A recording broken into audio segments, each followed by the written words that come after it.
Today, Great.com talks with Dr. Steve Meyer, who is the founder of Siouxland Tanzania Educational Medical Ministries.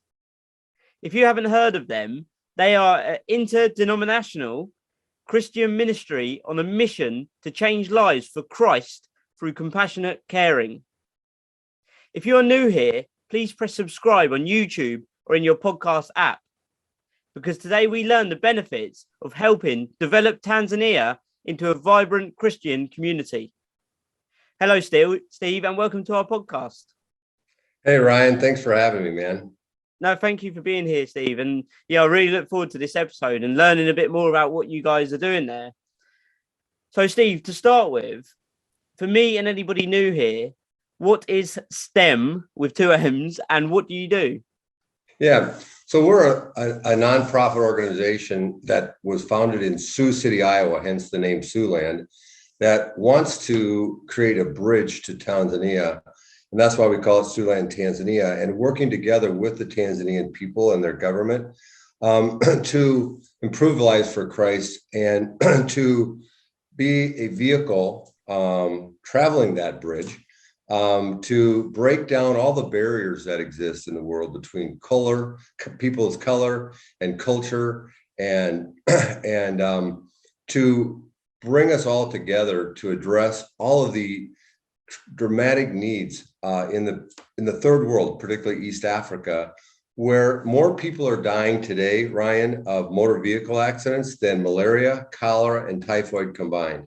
Hence, I'm going to the American Academy of Orthopedic Surgeons meeting this week to try to put together a really amazing idea where we can develop a fund where third world orthopedists can have access to medical equipment. When I was there in January, I was in a large ward where there were 50 young men between 30 and 40 years of age with broken bones from motorcycle accidents, and they were all going to get amputated. Simply because they don't have the plates and screws and rods and things that I use every day, they don't have access to that equipment. That's not acceptable in the world we live in today. In a country where when we first started 25 years ago, and this is the 25-year anniversary of STEM, only 5% of kids were graduating high school. Now that has improved, but we have sent 12,000 kids through high school and university in the country of Tanzania. And just this year, on the national exams, because they're like the British system where they take a national exam after the end of high school, we had the #1 student in the entire country of Tanzania who happened to be a girl, the only girl in the top 10 and the only girl who's ever finished #1, little Lucadia, #1 student in the whole country from a little rural village. And now she wants to be a child and women's advocate lawyer to change the world in Tanzania. And we have another young man who was a Maasai kid who was telling his friends he was going to die of malaria at 40.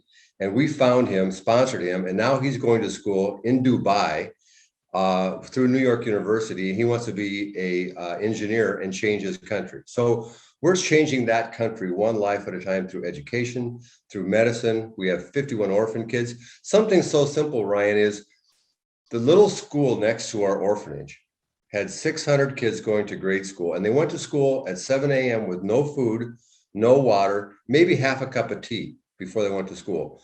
They had nothing to eat and nothing to drink all day in 100-degree heat. And the graduation percentage rate at that grade school was only 38% of kids qualified for high school.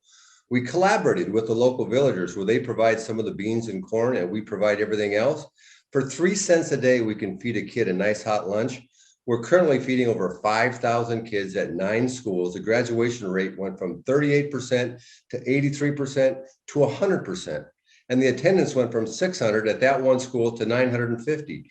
And so just for 3 cents a day, we're changing all these lives. There is so much to be done, but the workers are few. And so we're inviting people to come alongside of us or to have your own idea and to change the world one person at a time. And it sounds like it's overwhelming, but if you bring together like-minded people filled with love, faith, and hope, amazing things happen, Ryan. And I've just been it's been such a privilege to do this my whole life for 25 years and see all the lives that have been changed by people coming together. And the people that change the most doing this work are the people that are doing the work, not receiving the help, because it changes your heart when you see how much good just a little bit can do. Wow, Steve, thank you so much for sharing that with us. And I mean, like you just mentioned there at the end about how the people that are being affected the most are the volunteers or the people that are working, say, with the people in Tanzania.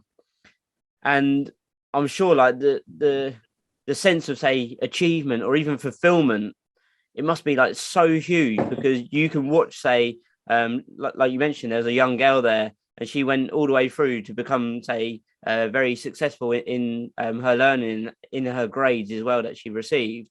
To watch that progress of that individual, I'm sure was like so heartwarming, and yeah, just a deep sense of love and gratitude. Like just yeah, to just imagine what that person must have gone through to get from where they were to where they are now currently. So no, that's Yes, super inspiring as well, you know.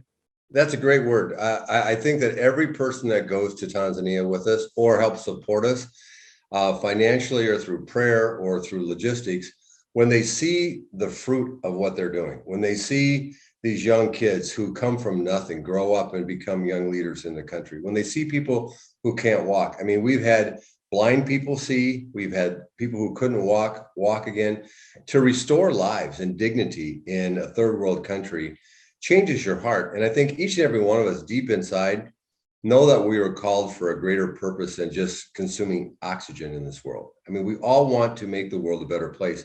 And our mission is a really hands-on way to make that happen. And we were sharing earlier, and I really want to share with the audience that I believe that God rewards effort, not necessarily results, but that if we're willing to answer God's call to get into big stories that seem impossible. And I was sharing with you earlier that 5 years ago in May, there was a tragic bus crash that was actually covered by the BBC, where 32 seventh graders careened down a big ravine going on a field trip.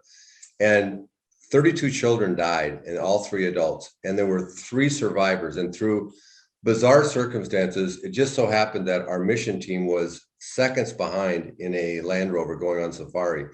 And our team could have said, well, we're going on safari, it's not our problem. But they stopped their vehicle, jumped out, and they pulled 32 dead and dismembered kids out of that bus to get to the back of the bus and find 3 that were still alive.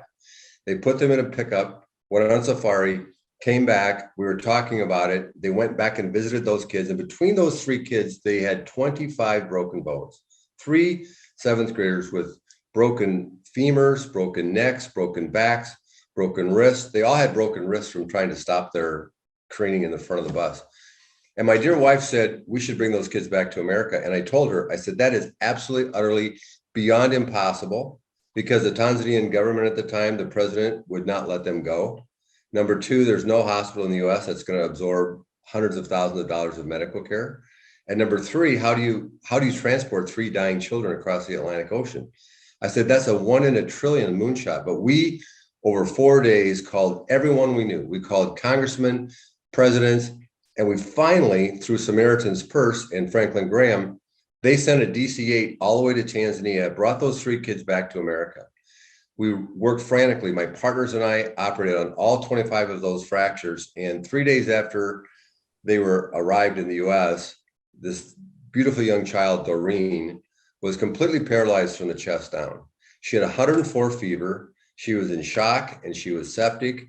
We took her to the operating room because in transport, her spinal column, because of the fractures in her back, had shifted and caused a complete kinking of her spinal cord. So she had no feeling or no motion below her chest.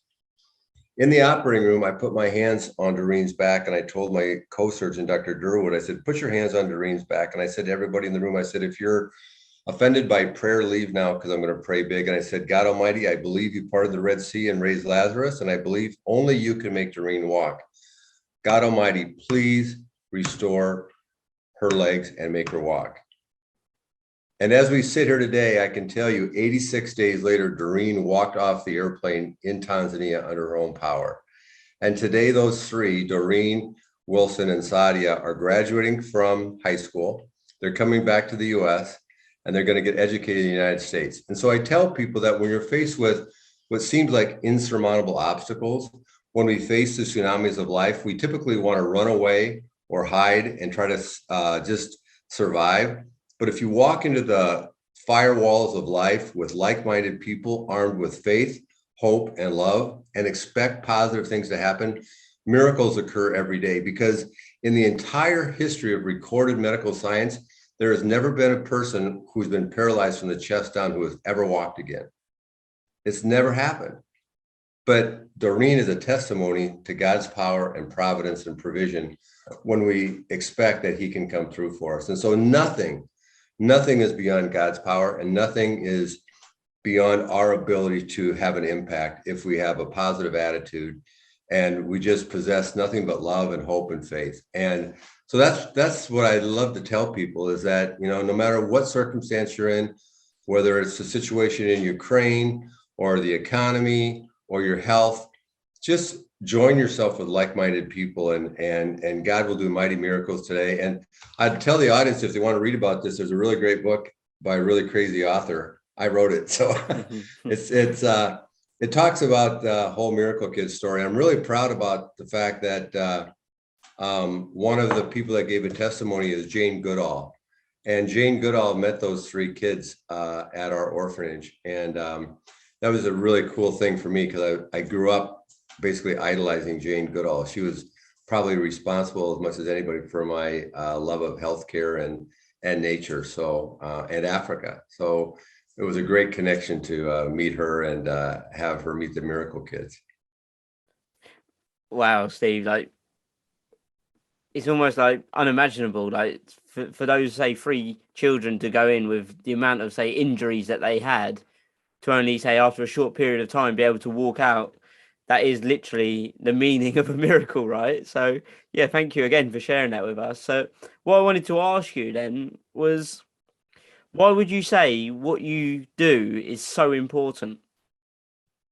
I think it's because if each of us do a little, the world will change. And I think it's an example, because I'm not a very organized person. I'm the last guy you'd ever expect. It was funny because when I started this with my wife and some friends 25 years ago, my orthopedic partners all thought it would last about 6 weeks. And now 25 years later, here we are. We've impacted hundreds of thousands of people in Tanzania.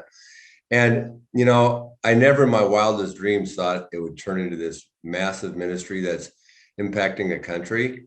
But, you know, that old cliche that a journey of 1,000 miles starts with a single step. I would tell people that, you know, just get started. And even if you take a misstep here or there, or if you get off track, just keep moving forward. And we've had several times in our ministry where it felt like it was going to go bankrupt or it was going to fail, but we just keep powering through, and God just keeps coming through, and people keep coming through. And I would tell people that, you know, if you've got an idea to change the world, even if it's in your own neighborhood, it doesn't have to be in Tanzania or Thailand. It can be down the street and reaching out to a shut-in, or going to the local nursing home, or volunteering at your soup kitchen. I mean, there's so much need in the world, and there's so much inequity. You know, I mean, you think about the fact that at this feeding program, these little kids who are just like my kids and your kids go to school for 10 hours and have nothing to eat all day. And then they wonder why their performance are bad. I mean,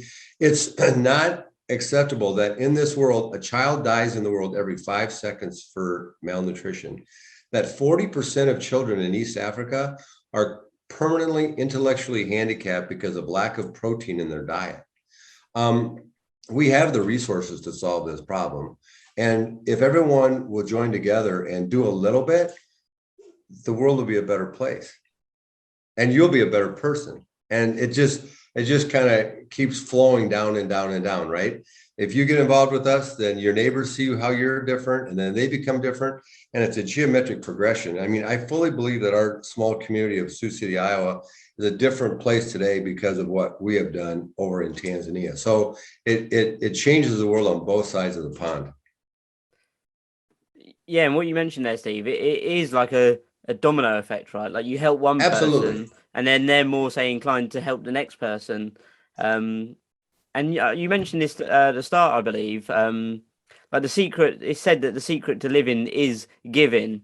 So the more that we can help, say, one person, the more that the world's going to help each other to make the world a better place. And I mean, like you mentioned, start small as well. Like helping one person may not change the world, but it may change the world for that single person. And again, they're going to want to then help other people from the help that they've received themselves.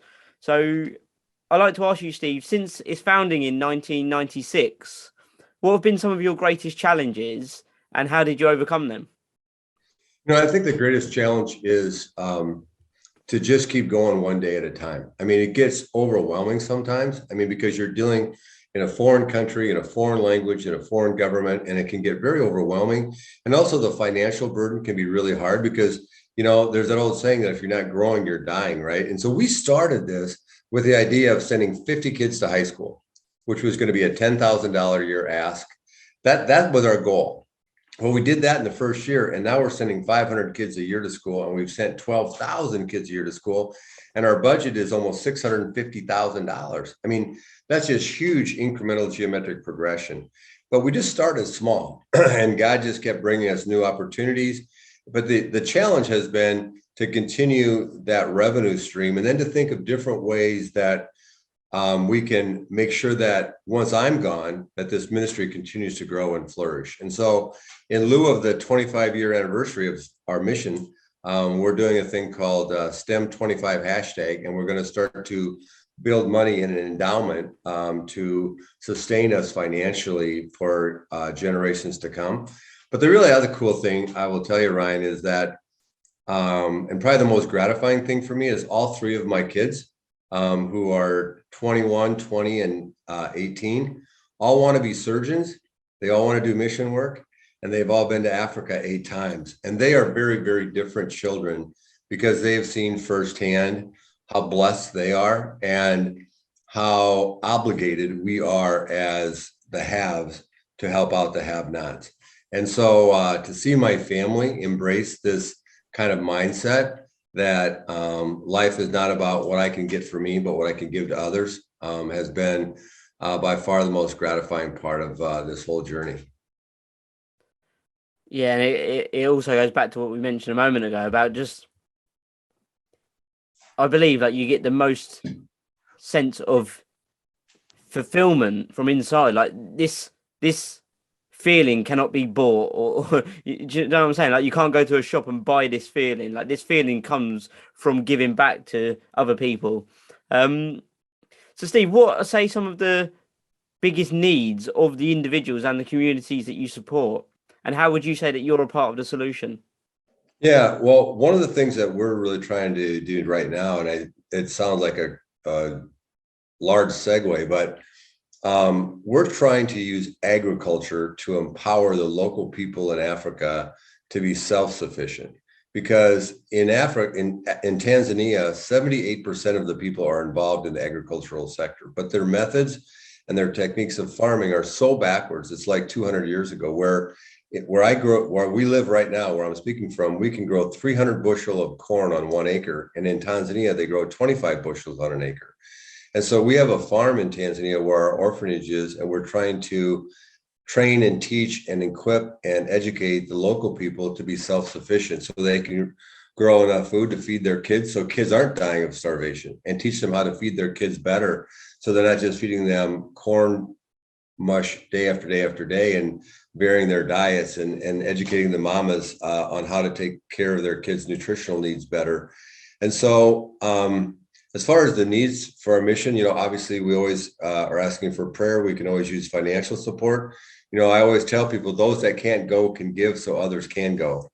And get a hold of us and go on a trip. I mean, we have a beautiful guest house that houses 50 people.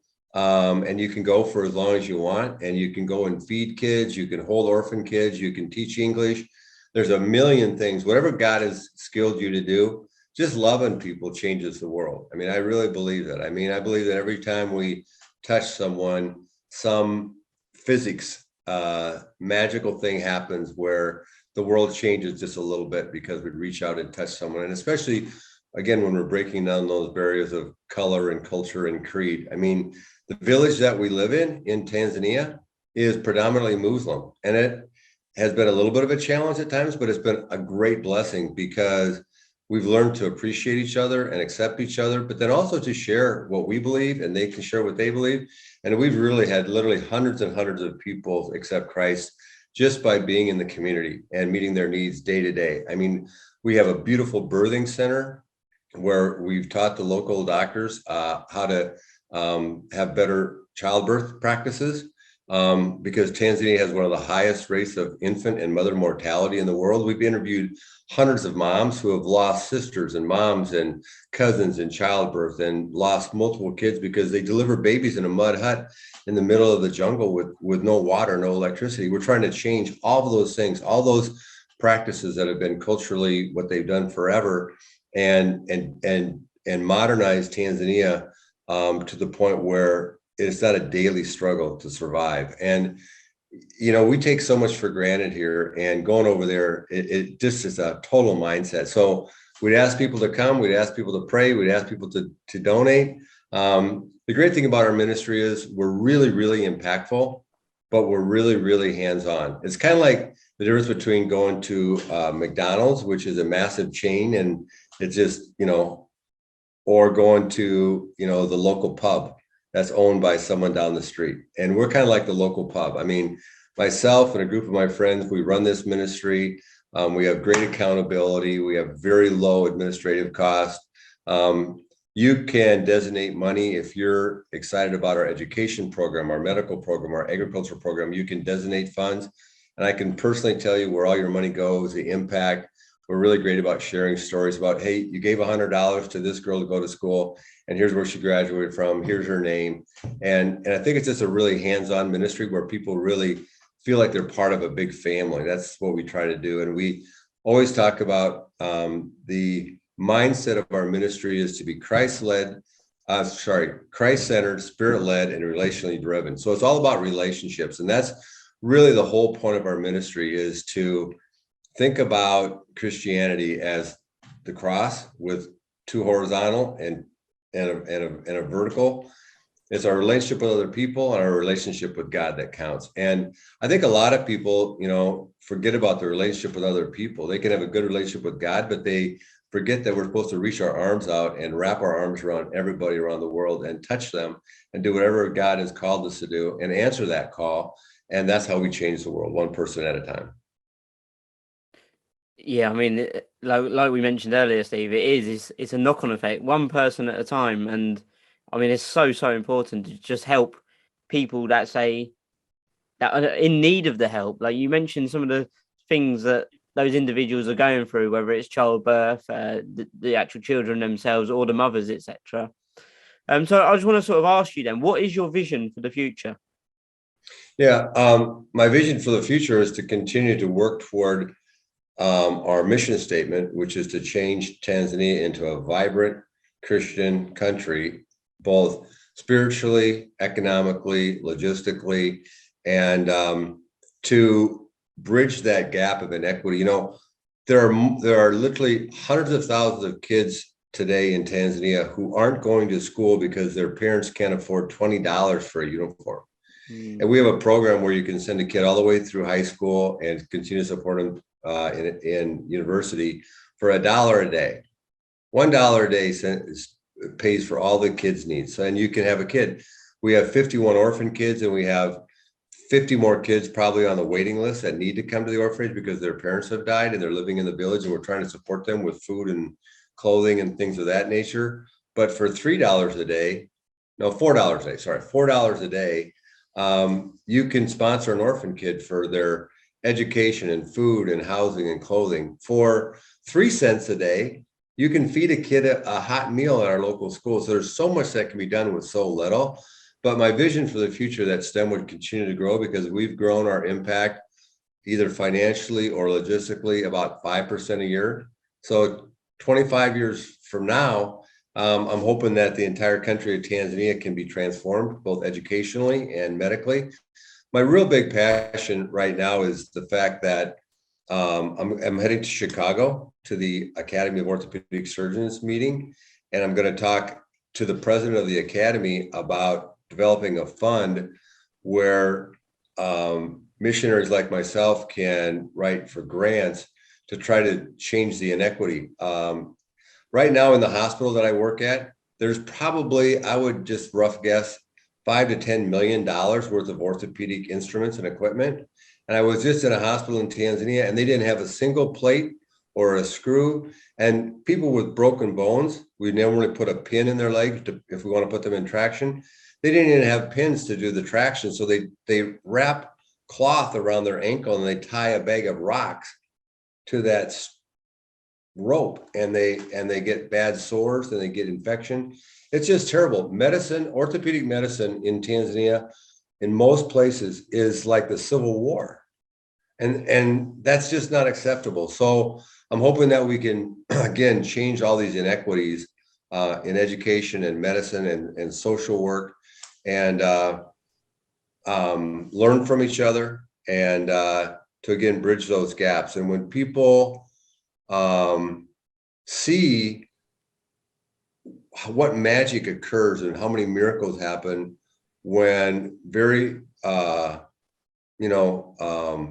sheltered, privileged white people go to a poor, impoverished, Black populated country, that there is no race barrier.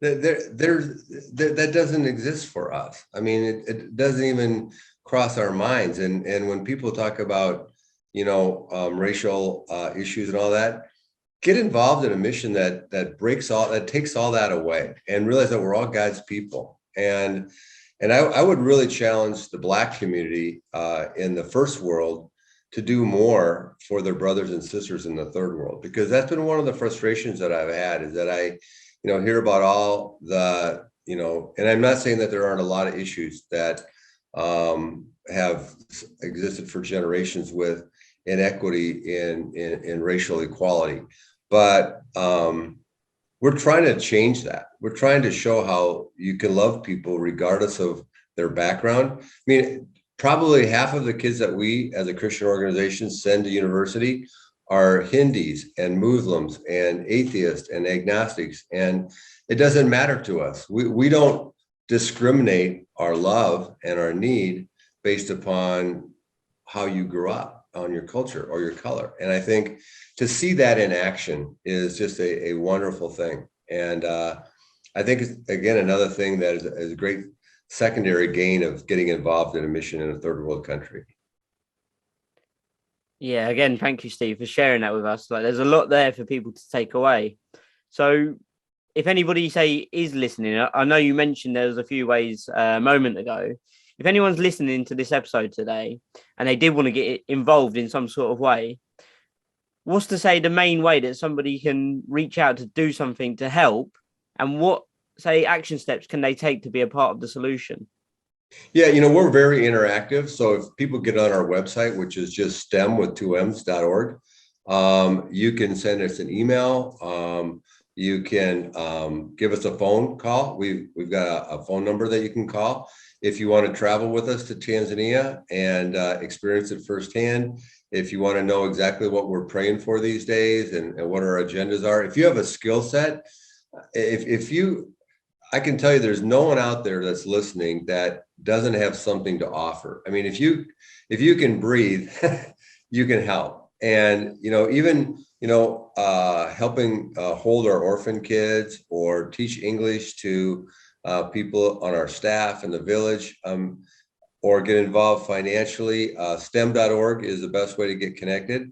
I would also really encourage people to get on Amazon or call our website. We'll send you a book, because this book, I mean, I'm not a literary genius. I just told the story, but the story is so life-changing. I mean, I think the last I checked, it has like 4.9 stars on Amazon, and everyone that I talked to that reads the book said it was just like a box and a half of Kleenex type book, because it's so moving and it's so illustrative of how God is present and doing miracles in the world today, and how we can all be part of those miracles if we just day after day, answer the call to do whatever God has put you on this earth to do.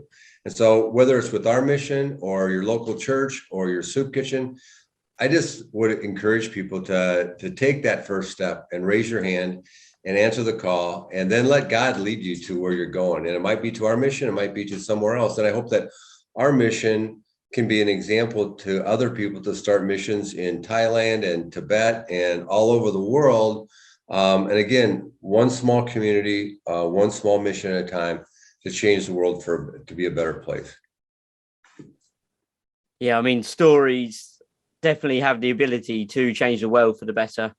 So thanks, Steve, so much. And for anybody listening, if you've enjoyed this episode, please press subscribe on YouTube or in your podcast app, because that will show the algorithm that this is an important conversation so more people can learn about supporting Tanzania through spiritual growth, medical care, and educational opportunities.